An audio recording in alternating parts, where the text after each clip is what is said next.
नमस्कार, आप देख रहे हैं हकीकत क्या है। मैं हूं सौरभ शर्मा। पाकिस्तान को अगली चेतावनी मिल गई है और बहुत डायरेक्ट और सीधी चेतावनी मिल गई है। याद रखिएगा, इस वक्त ऑपरेशन सिंदूर चल रहा है। इस वक्त भी हमारी आर्मी, एयरफोर्स और नेवी अलर्ट मोड पर हैं। पाकिस्तान को दो टूक शब्दों में साफ साफ कहा गया है, गिनकर 10 आतंकवादी हमें सौंप दो वरना हम उड़ा देंगे। हाफिज सईद, मसूद अजहर, दाऊद इब्राहिम, सैयद सलाउद्दीन, ये 4 खूंखार आतंकवादी इस वक्त भी पाकिस्तान में घूम रहे हैं। पाकिस्तान को आज ऑफिशियली यह कह दिया गया कि इन्हें भारत को सौंपना शुरू करो वरना किसी भी वक्त कुछ भी हो सकता है। आज एक और बड़ी खबर आई, उस पर भी गौर कीजिए। अमेरिका के राष्ट्रपति डोनाल्ड ट्रंप अब अपने बयान से पीछे हट गए हैं। कल तक डोनाल्ड ट्रंप कह रहे थे कि उन्होंने भारत और पाकिस्तान के बीच मध्यस्थता की, सीजफायर कराया। आज डोनाल्ड ट्रंप ने कह दिया कि उन्होंने सीजफायर नहीं कराया, अमेरिका ने कोई मध्यस्थता नहीं की। इसके बाद अब पाकिस्तान समझ गया है कि उसके साथ आगे क्या होने वाला है और पाकिस्तान से इसके रुझान भी आने लगे हैं। पाकिस्तान अब खुलकर शहबाज और मुनीर को गालियां देने लगा है। पाकिस्तान के शहर शहर में किस तरह का डर है, फियर है, पूरे पाकिस्तान के अंदर की रिपोर्ट आपको दिखाते हैं।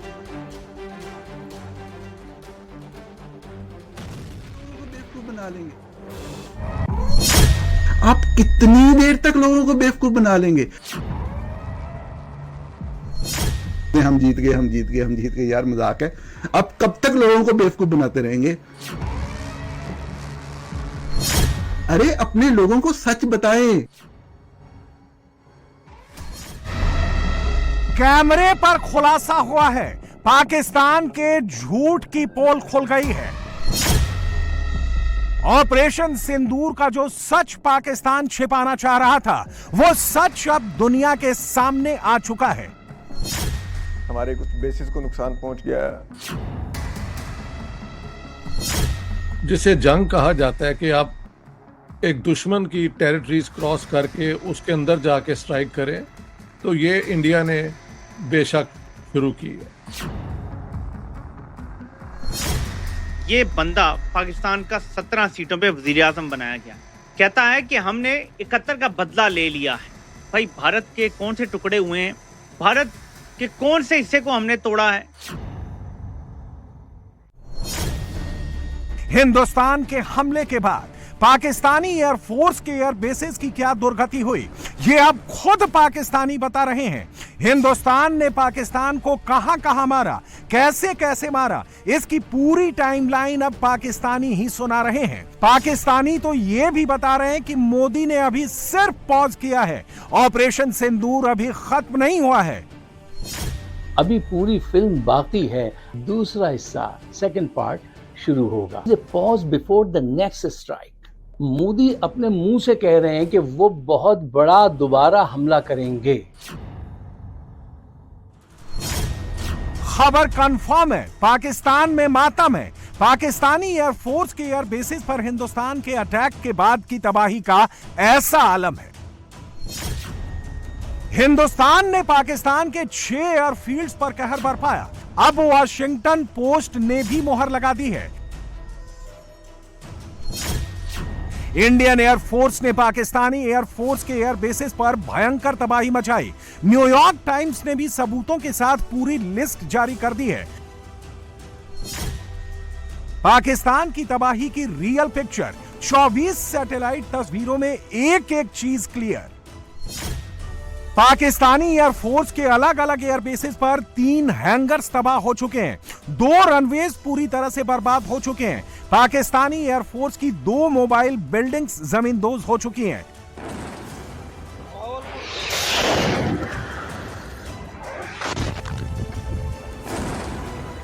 वॉशिंगटन पोस्ट की रिपोर्ट में तो यह तक दावा किया गया है कि हिंदुस्तानी मिसाइल्स ने पाकिस्तान के भीतर 100 माइल्स यानी 160 किलोमीटर अंदर घुसकर हमला किया, प्रिसीजन स्ट्राइक की।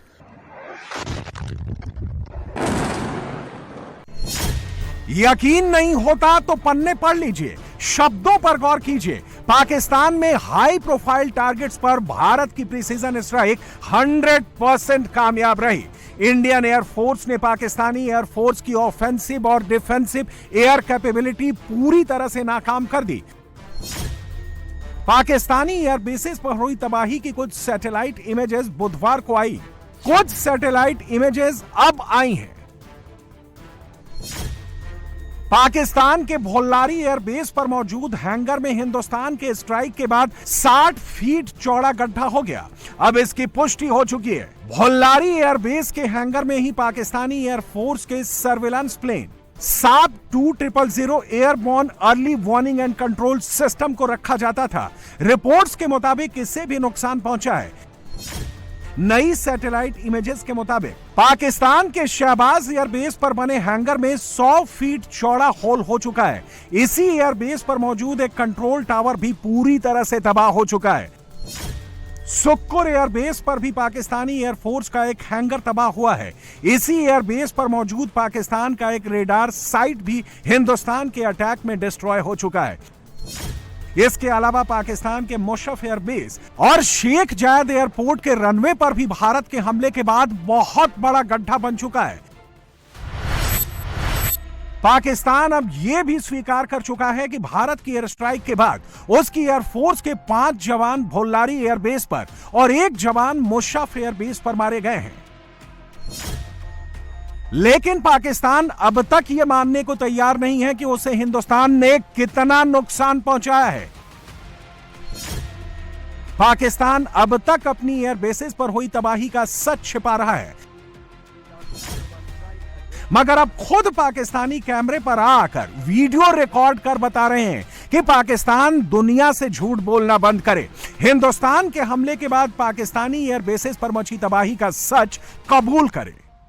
भारत ने इतने खतरनाक हमले किए पाकिस्तानी एयरबेसेस के अंदर, पाकिस्तान की तरफ शहादतें हुई, बहुत खौफनाक था ये सारा मंजर। ये भारत ने जिस तरीके से अपनी वो दिखाई है सुपेरियरिटी और जारियत की है, जो उस वक्त आखिरी लम्हे पे, उसके बाद जो एक उसको बर्तरी हासिल हुई है, 1971 के अंदर भी ये बर्तरी नहीं थी, ये याद रखिएगा। लेवल की सुपेरियरिटी उस वक्त भी वो एस्टेब्लिश नहीं कर सके थे जिस तरह अब प्रिसीजन के साथ एक्यूरेट उन्होंने वहां पे अटैक किए हैं।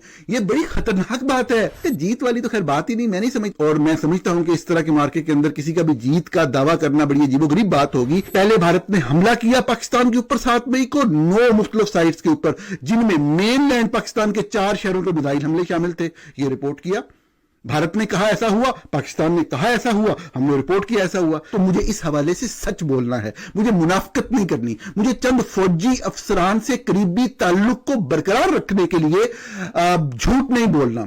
मैंने लोगों को जज्बाती नहीं करना, इमोशनल नहीं करना, उनको ये नहीं बताना कि आपने ये कर दिया, आपने वो कर दिया। मैंने उनको बताया कि भारत ने इतनी एयरबेसेस के ऊपर हमले किए, प्रिसीजन स्ट्राइक्स थी, और ये हो गया। जहां जहां पाकिस्तान ने कहा कि हमले किए, जो नुकसान पहुंचाया, उसमें से वो चीजें डॉक्यूमेंट्री एविडेंस के जरिए सब्सटेंशिएट नहीं हो रही थी। लेकिन ये कहना कि जी उनकी किसी स्ट्रेटेजिकल एसेट को कोई नुकसान पहुंचा है, उसका कोई शवाहिद जो है वो मंजर आम पे नहीं है। जो उन्होंने किया, अब वो उसका पूरा एविडेंस वो नहीं सिर्फ दे रहे, मौजूद है। यही तो बात है जहां से पाकिस्तानी आके हम रोते पीटते रहते हैं। खुदा के लिए कुछ थोड़ा बहुत गौर से सोच के समझ लें, थोड़ी सी खुद रिसर्च कर लें, थोड़ा सा खुद सिस्टम्स को सीख लें, चीजों को सीख। तो भारत ने वो पूरा एविडेंस जो दिया, वो ओपन सोर्स डेटा है, वो कोई भी शख्स उसको जाके चेक कर सकता है, वेरीफाई कर सकता है। अनडिस्प्यूटेड फैक्ट्स होते हैं ये वाली चीज। तो नंबर 1 जो पाकिस्तान कह रहा है वो नहीं नजर आ रहा। मीडिया के ऊपर आप तराने चला के, नारे तकबीर, अल्लाह अकबर दिखा दिखा के आप कितनी देर तक लोगों को बेवकूफ बना लेंगे? अरे अपने लोगों को सच बताएं, पागलपन का मुजाहिरा ना करें। न्यूयॉर्क टाइम्स और वॉशिंगटन पोस्ट में छपी रिपोर्ट के बाद पाकिस्तान अब पूरी तरह से एक्सपोज हो चुका है। इसके साथ ही साथ पाकिस्तान का वो एजेंडा भी पंक्चर हो गया है जिसमें वो क्लेम कर रहा था कि उसकी एयरफोर्स ने भारत के मिलिट्री इंस्टॉलेशंस को नुकसान पहुंचाया। न्यूयॉर्क टाइम्स की रिपोर्ट के इस पन्ने ने भी सब क्लियर कर दिया है। They got hit as badly as they did on the morning of May 10th, and all of you have seen the today the satellite pictures which actually bring out very graphically how much damage we did. By the way, the satellite pictures also bring out how little damage they did.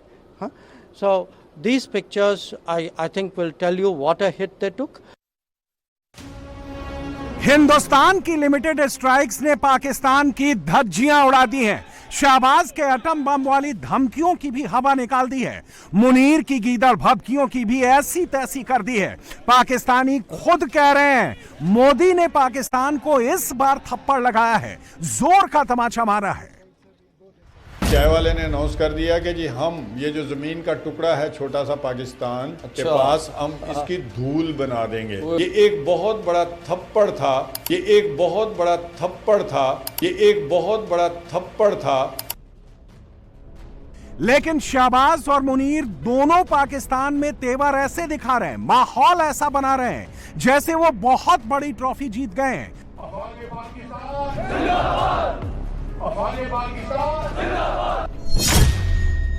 दो तस्वीरें देखिए, जब भारत ने पाकिस्तान पर strike की भी नहीं थी उस वक्त मुनीर टैंक पर 4 स्टार लगाकर खड़ा दिखाई दिया था, और अब हिंदुस्तान से मार खाने के बाद पाकिस्तान का प्रधानमंत्री अपनी पूरी कैबिनेट और आर्मी चीफ के साथ टैंक पर जाकर खड़ा हो गया है।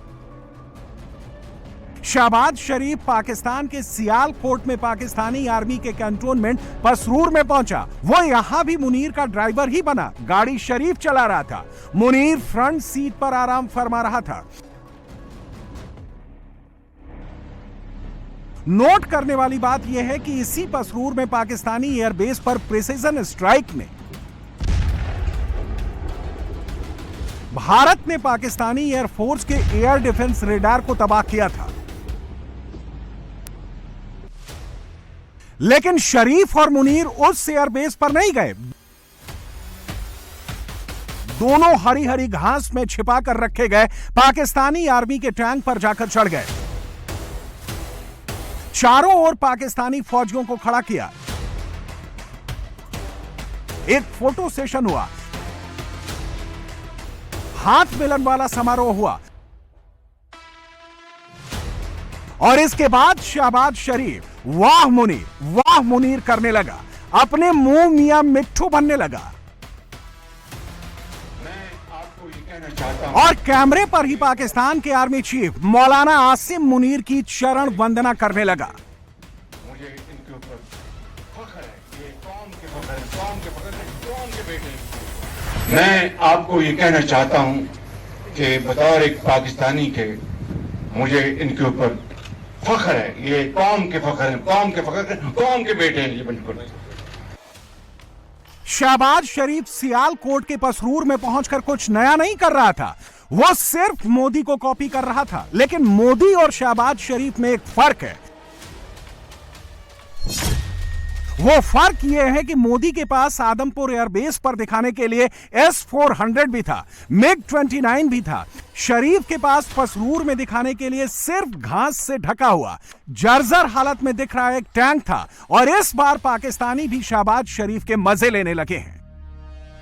आज पसरूर में इसी सूरत हाल में टैंकों बेचारों के ऊपर घास शास बांधी गई, वहां पर फॉर्म 47 के वजीर आजम को भी ले जाया गया, और टैंकों के ऊपर चढ़कर ये जो भी आप ये कहिए कि ये जो PR का काम है ये किया गया। हालांकि इससे पहले मोदी कर चुके हैं, और अगली बात भी आपको बताएंगे कि अगर करना था तो जहां पर असल जंग लड़ी गई वहां करना था। टैंक थोड़ी ना चले पसरूर में, जो आप पसरूर में जाके टैंक पे चढ़ गए। जो PR होती है वो ऐसे होती कि हमने क्लेम किया था कि हमने उधमपुर बेस को तबाह कर दिया, लेकिन आप गौर कीजिए कि मोदी सबसे पहले उधमपुर ही पहुंचा, और उसने वहीं पर पूरी बेस भी दिखाई पूरी दुनिया को, और वहां खड़े होकर उन्होंने नारे भी मारे। इसको कहते हैं सटल मैसेजिंग। क्या उन्होंने जवाब भी दे दिया और कहा भी नहीं। जवाब ये दिया कि उधमपुर पूरी तरह से तबाह नहीं हुई, ये हम खड़े हैं। हम जाके टैंक पे चढ़ गए, क्योंकि हमने टैंक को क्रेडिट देना है, हमने जहाज को नहीं देना। हमने हर सूरत तमाम का तमाम क्रेडिट जो है ना, टैंक में से भले को गोला फायर हुआ इस दफा या नहीं, लेकिन क्रेडिट हमने टैंक के गले में डालना है। टैंकों के ऊपर हमने घास शास बांध के वहां पर हमने बाजू ऊपर करके नारे शारे फुल मारे, और हमने खूब क्रेडिट समेटने की कोशिश की। मियां शहबाज शरीफ जीत का झूठा दावा ही कर सकता है, वो दिखा तो कुछ सकता नहीं, क्योंकि पाकिस्तान के पास अब दिखाने के लिए कुछ बचा ही नहीं।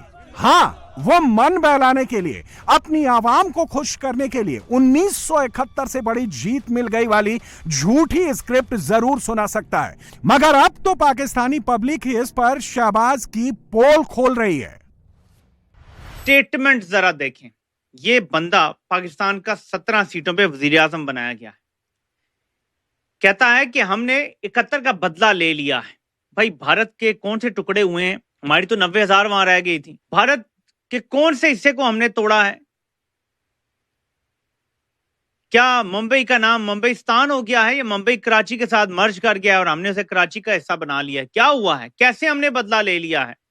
लेकिन ये क्लाउनिश स्टेटमेंट चल रही है, क्लाउनरी है जो पाकिस्तान पे इस टाइम छाई। ये बंदा खुलेआम ऐसी पॉलिश करता है तो ये बंद कमरों में कैसी पॉलिश करता होगा? हम लोग सिर्फ इमेजिन कर सकते हैं, पहुंच नहीं सकते वहां तक। जरा सुने। मैं आपको ये कहना चाहता हूं कि बतौर एक पाकिस्तानी के मुझे इनके ऊपर फख्र है। ये कौम के फख्र है, कौम के फख्र, कौम के बेटे हैं ये बिल्कुल। और इसी तरीके से ए मार्शल ज़हीर कभी देखा है किसी मुल्क के वज़ीर-ए-आज़म को पॉलिश में इस हद तक आगे जाते? पाकिस्तान अपने एयर बेसिस पे हुए नुकसान का सच छिपाकर सबको बेवकूफ बना रहा है। न्यूयॉर्क टाइम्स और वॉशिंगटन पोस्ट जैसे अखबार अगर पाकिस्तान की पोल खोल रहे हैं तो समझ लीजिए पाकिस्तान को हिंदुस्तान ने भयंकर नुकसान पहुंचाया है। और अब न्यूयॉर्क टाइम्स और वॉशिंगटन पोस्ट का यही पन्ना पाकिस्तानी भी पढ़ पढ़ कर सुना रहे हैं।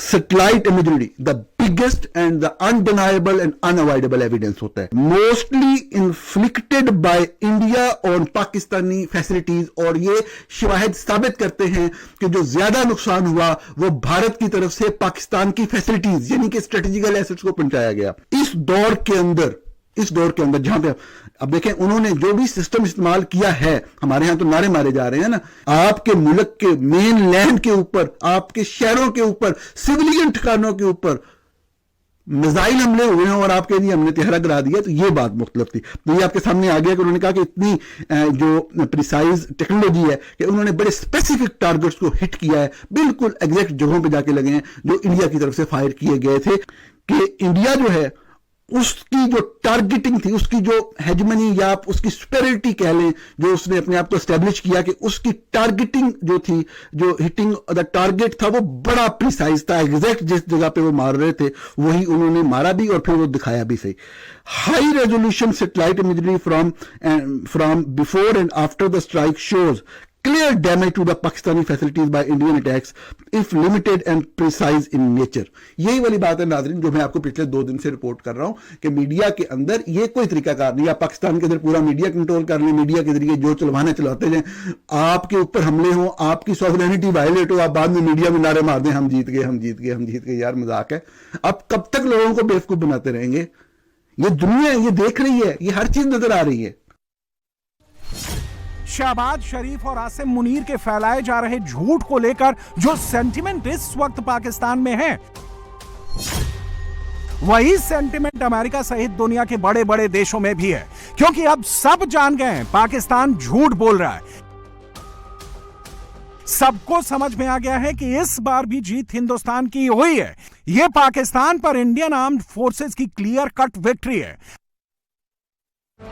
Well, India won this, both diplomatically and militarily. The reason why India won diplomatically is all attention is now on Pakistan's terror sponsorship. The fact that Pakistani officers in uniform attended the funeral of terrorists shows that there is no differentiation between a terrorist and a member of the ISI or the Pakistani armed forces. Militarily, Pakistan is shocked. Look, I'm a historian by training, and that means I get paid to predict the past. And one thing that we can say with certainty is that Pakistan has started every single war with India and yet convinced itself that somehow it has won. It's going to be very difficult for Pakistanis to convince themselves that they won this 4-day war. अब सवाल है कि आगे क्या होगा। इसका जवाब simple है। क्लैरिटी मोदी सरकार ने दे दी है। विदेश मंत्री ने कह दिया है कि अब पाकिस्तान से बात होगी तो सिर्फ उन आतंकवादियों पर होगी जो इस वक्त पाकिस्तान में हैं। पाकिस्तान को उन आतंकियों को भारत को सौंपना ही होगा। बात अब ट्रेड पर नहीं होगी, बात अब सिर्फ और सिर्फ पीओके पर होगी। यह मैसेज भी दे दिया गया है। That the only talks with Pakistan will be on terror. That Pakistan has a list of terrorists who need to be handed over. They have to shut down the terrorist infrastructure. They know what to do. Operation Sindoor की कामयाबी ने पाकिस्तान में छिपे आतंकी संगठनों और उनके आकाओं को भी यह साफ बता दिया है कि वे कहीं भी अपने आप को महफूज और सुरक्षित न समझें। अब वे हमारे बहादुर भारतीय सेनाओं के निशाने पर हैं। दुनिया जानती है हमारी सेनाओं का निशाना अचूक है और वो जब वो निशाना लगाते हैं तो गिनती करने का काम वह दुश्मनों पर छोड़ देते हैं।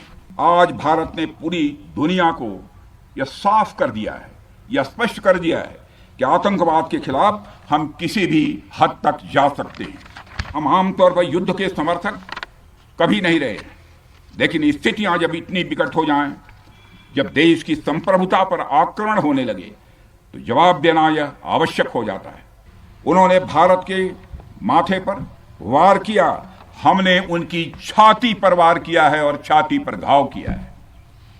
पाकिस्तान के जख्मों का इलाज इसी बात में है कि वह भारत विरोधी और आतंकवादी संगठनों को पनाह देना बंद करे और अपनी जमीन का इस्तेमाल भारत के खिलाफ किसी भी सूरत में न होने दे।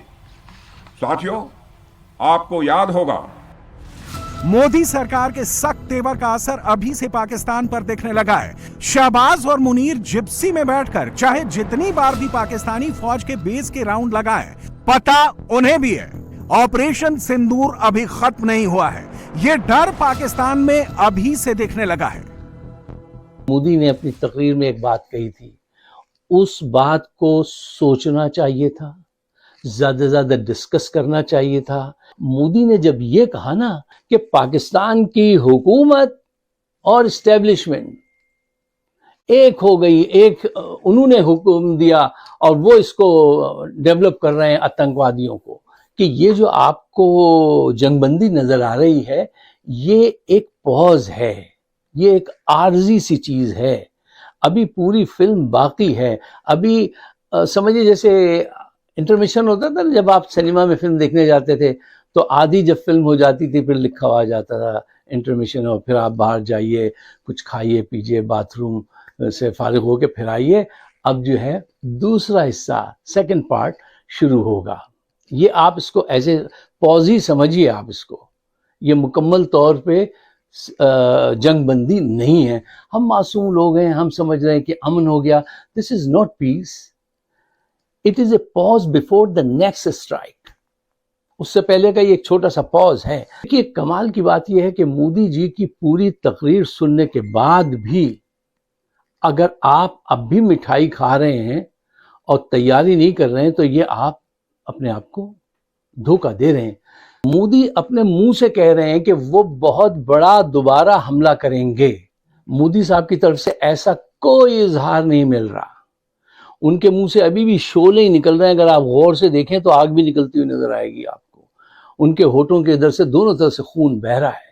उनके अल्फाज जो हैं गोलियां बन बन के निकल रहे हैं कि हमने पाकिस्तान को धूल चटा दी। देखिए आने वाला वक्त जो है वो पाकिस्तान के लिए बहुत सारी मुश्किलात लेकर आएगा और ये वक्त शुरू हो जाएगा ये जब ये पॉज खत्म होगा। मोदी जी ने देखिए एक नौखानदा आदमी कितना मोटिवेटेड अपने मिशन से, अपनी कंट्री के लिए, उसने आपके भाई सऊदी अरब को आपसे तोड़ लिया। आपका लॉन्ग टाइम क्लोज अलाय अमेरिका, उसको अपनी तरफ कर लिया। पाकिस्तानी सही समझ रहे हैं, हिंदुस्तान का दूसरा हमला किसी भी वक्त हो सकता है। पिक्चर अभी खत्म नहीं हुई है, अभी तो पिक्चर बाकी है। ऑपरेशन सिंदूर इस वक्त भी जारी है। हिंदुस्तान ने महज 100 घंटों में पाकिस्तान को धूल चटा दी। अब ऐसा लग रहा है कि पाकिस्तान का एटम बम भी उससे छिनने वाला है। आज रक्षा मंत्री राजनाथ सिंह ने पाकिस्तान को एक रोग नेशन कहा और आगाह किया कि पाकिस्तान के हाथ में परमाणु हथियार सुरक्षित नहीं है। राजनाथ सिंह ने यह भी कहा है कि IAEA यानी इंटरनेशनल एटॉमिक एनर्जी एजेंसी को जल्द से जल्द पाकिस्तान के न्यूक्लियर एसेट्स को अपनी निगरानी में ले लेना चाहिए। उधर पाकिस्तान की सरकार कह रही है कि अभी हम परमाणु युद्ध के मूड में नहीं हैं। परमाणु युद्ध वाला प्रोग्राम अभी पाकिस्तान ने सरेंडर कर दिया है। दरअसल पिछले 48 घंटों से पाकिस्तान अपने एटम बॉम्ब को छिपाने में लगा है। खबर पाकिस्तान में यह फैली हुई है कि पाकिस्तान अपने एटम बम की लोकेशन बदल रहा है। पाकिस्तान अपने एटम बम कहां ले जा रहा है? क्या सच में पाकिस्तान में परमाणु बम के अड्डे पर कुछ हो गया है? दुनिया में जिस खबर को लेकर सबसे ज्यादा चर्चा है, जिस खबर को लेकर सबसे ज्यादा सवाल हैं, उसके कुछ जवाब इस रिपोर्ट में। पाकिस्तान की दवा हो गई, एटम बम की धमकी हवा हो गई।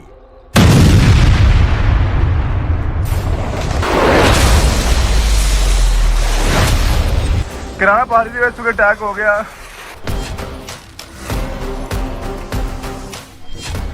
ब्रह्मोस टारगेट पर दागा, एटम बम लेकर मुनीर भागा।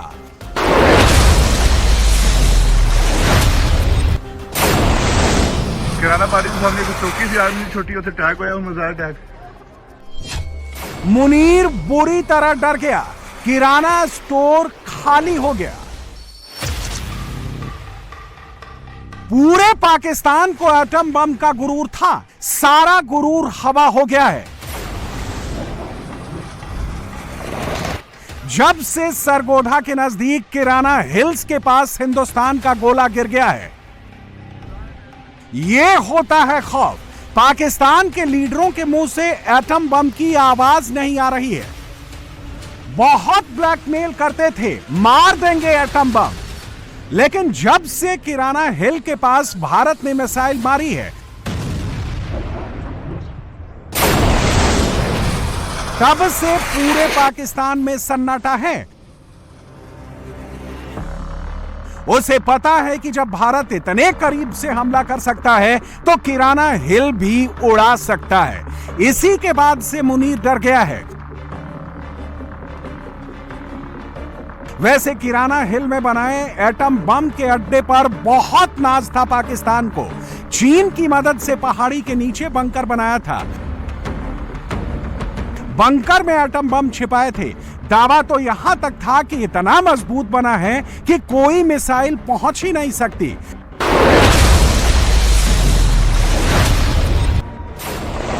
लेकिन जब भारत ने यह स्ट्राइक की, तब से पूरे पाकिस्तान की पतलून ढीली हो गई है।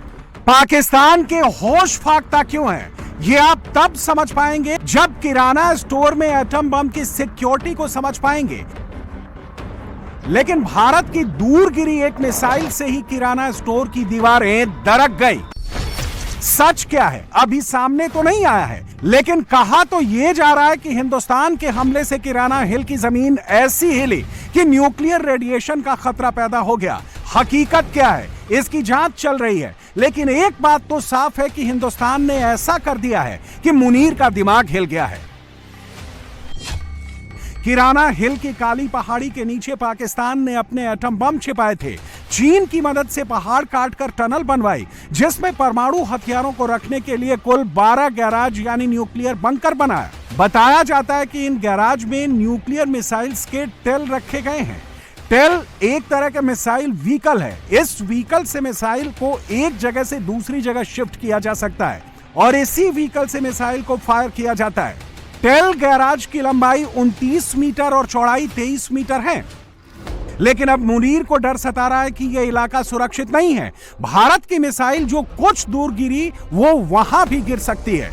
जो सरगोदा एयरबेस है सर, वहां माना जाता है कि पाकिस्तान अपने न्यूक्लियर केपेबल F-16 भी रखता है, 9th स्क्वाड्रन जिसको कहते हैं। पाकिस्तान एक्चुअली F-16 उसका होम बेस है, JF-17 भी है, पर न्यूक्लियर स्क्वाड्रन जो है उसका, जो न्यूक्लियर वेपन्स कैरी करने की जो क्षमता रखता है वो वहीं पे है। और साथ में देखिए हम दो बात कर रहे थे, ये देखिए इंटरसेक्शन पे एक अटैक होता है और दूसरा अटैक यहां होता है, तो ये रनवे तो अवेलेबल नहीं है। ये भी उन्होंने काफी क्लियर कर दें, ये हम सरगोदा एयरबेस दिखा रहे हैं जहां हिट किया, किराना हिल्स नहीं, ये सरगोदा एयरबेस का हम लोग आपके सामने बिल्कुल एरियल पिक्चर और आप देखिए बिल्कुल क्लियर है हिट एकदम दो इंटरसेक्शन पे और साथ में रनवे के बिगिनिंग से थोड़ा दूर वहां पे। तो ये दोनों बहुत क्लियरली दर्शाते हैं कि हमारा अटैक जो मिसाइल से हुआ वो इधर। अब किराना हिल्स पे हम कह रहे हैं हमने नहीं किया, लेकिन 20 किलोमीटर दूर तो किया, ये हम मान रहे हैं। किराना हिल्स में पाकिस्तान ने न्यूक्लियर हथियारों को कहां छिपा कर रखा है, उसकी एक रिपोर्ट 2016 में आई थी। उसी नक्शे के आधार पर बताया गया है कि पाकिस्तान किराना हिल्स में कहां एटम बम स्टोर करता था। इस मैप में आप साफ देख सकते हैं कि यह रेडार साइट है, यह हेलीपैड है और यहां पर यह underground atom bomb store bunker है और यहां पर 2 एटम बम स्टोर बंकर पहाड़ी के भीतर टनल में है। पाकिस्तान का दिल इसलिए धुक धुक कर रहा है कि यहीं नजदीक में धुआं देखा गया जो एटम बम बंकर और मिसाइल ट्रांसपोर्ट व्हीकल स्टोर के बीच में है। अगर यह सही है तो समझ सकते हैं कि हिंदुस्तान की रीच कहां तक है। हालांकि हिंदुस्तान की एयरफोर्स ने किराना हिल को लेकर अपनी अनभिज्ञता दिखाई है। We hit a site called Kirana Hills, which is supposed to be the nuclear storage facility, and there is a lot of rumors about Sargodha. There are foreign analysts who've mentioned that the Sargodha attack led to certain leaks. Is there a confirmation that we actually hit Kirana Hills, or we were careful of not to do any such thing? Thank you. Thank you for telling us that Kirana Hill houses some nuclear installation. We did not know about it. Okay. And we've not hit Kirana Hills, whatever is there. ऐसा नहीं है कि हिंदुस्तान को पता नहीं है, सब पता है, लेकिन पाकिस्तान को समझाना जरूरी था। भारत ने एक मिसाइल मारी, पाकिस्तान के एटम बम की धमकी का फूट गया गुब्बारा। भारत ने उसी घमंड को चूर किया है। ऐसा नहीं है कि किराना हिल में पाकिस्तान का यह एटम बम स्टोर कोई कमजोर है, लेकिन भारत ने बताया है कि हमारी मिसाइल की पावर क्या है।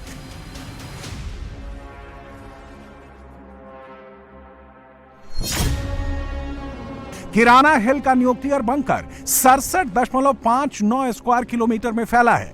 पाकिस्तान की फौज का इस पूरे एरिया पर अपना कब्जा है। स्पेशल वर्क्स डेवलपमेंट यानी SWD ने न्यूक्लियर साइट बनाई है। SWD पाकिस्तान की मिलिट्री की यूनिट है। SWD के पास इस पूरे न्यूक्लियर साइट कंस्ट्रक्शन का जिम्मा है। किराना हिल्स का ज्यादातर कंस्ट्रक्शन 2004 से 2016 के बीच हुआ है। न्यूक्लियर साइट पर कुल 10 बंकर बनाए गए हैं। हर एक बंकर का एंट्रेंस 5 से 15 मीटर चौड़ा है, इतना चौड़ा कि एंट्री पॉइंट से बड़ा ट्रक भी आसानी से गुजर सकता है। अलग अलग जगह पर जमीन के ऊपर एंट्री पॉइंट की ऊंचाई अलग है। एंट्री पॉइंट की ऊंचाई देखकर अंदाजा लगाया जा सकता है कि बंकर अंदर से काफी बड़े एरिया तक फैला है। जमीन के नीचे बंकर की गहराई 3 मंजिला इमारत जितनी या उससे भी गहरी हो सकती है। बाहर से बंकर का एंट्री पॉइंट अलग है, लेकिन जमीन के अंदर बंकर एक दूसरे से जुड़े हुए हैं। बंकर के एंट्रेंस से मेन बंकर की दूरी 20 से 40 मीटर है। बंकर के अंदरूनी हिस्से में हाई स्ट्रेंथ स्टील का इस्तेमाल किया गया है। हाई स्ट्रेंथ स्टील को 2 अलग लेयर में डाला गया है। अंदर के लेयर का डिजाइन सेमी सर्कुलर है, बाहर के लेयर का डिजाइन स्क्वायर शेप में है। लेयर के ऊपर 10 से 20 मीटर कंक्रीट डाली गई है। इतना मजबूत है मुनीर के एटम बम का किराना स्टोर। फिक्र इस बात की थी कि पाकिस्तान का एटम बम वहां की फौज के हाथ में था, जिसका जनरल आसिम मुनीर जहनी तौर पर बीमार है। ऐसे में भारत को बताना जरूरी था कि जिस एटम बम पर पूरी दुनिया को ब्लैकमेल पाकिस्तान करता है, भारत उस दावे को डिफ्यूज करने की ताकत रखता है। वैसे तो पाकिस्तान में एटम बम पर कंट्रोल कागजों में राष्ट्रपति और प्रधानमंत्री समेत सीनियर लीडरशिप के पास है, जिसकी निगरानी परमाणु कमान और नियंत्रण प्रणाली NCCS करता है। राष्ट्रपति और प्रधानमंत्री दोनों मिलकर परमाणु हथियारों के इस्तेमाल का आखिरी फैसला लेते हैं, लेकिन इतिहास गवाह है कि ये सब फौज की कठपुतली है। असल में मुनीर के पास ही एटम बम की चाबी है।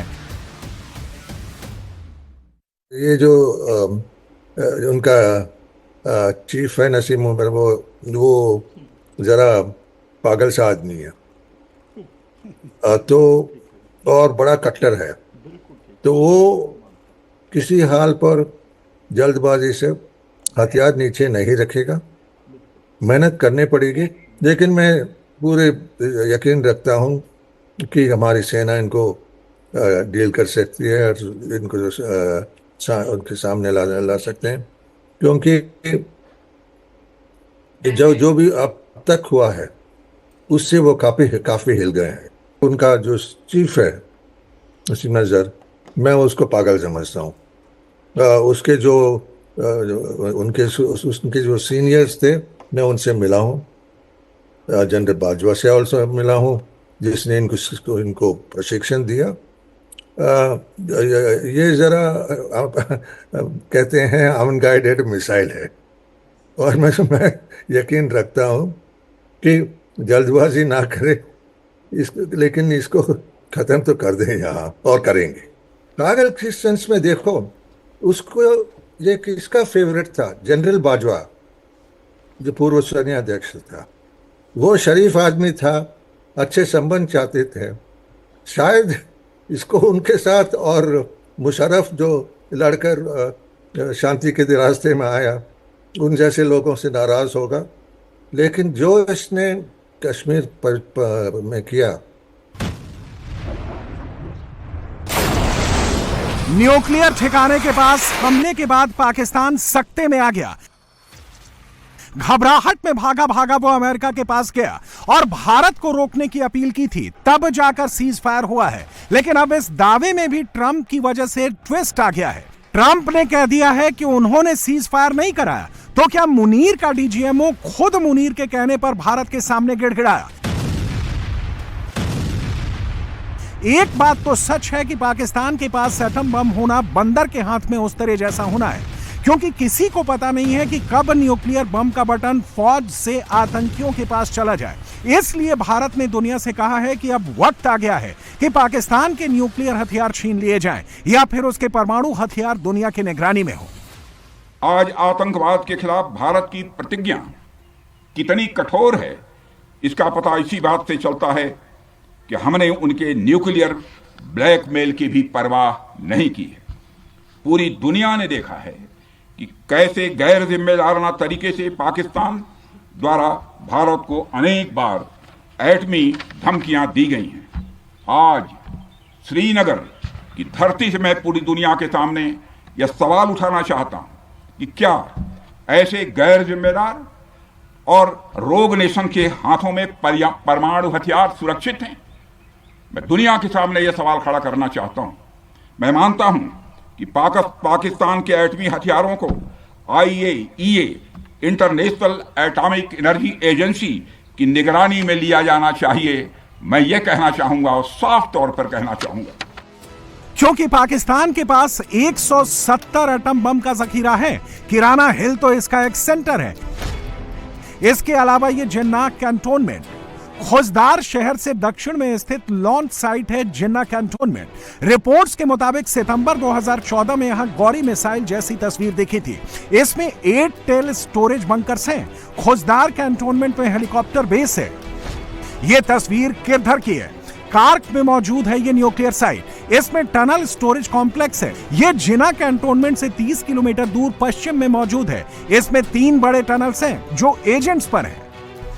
और ये शहदाद कोट में बने कब्बर न्यूक्लियर फैसिलिटी की तस्वीर है।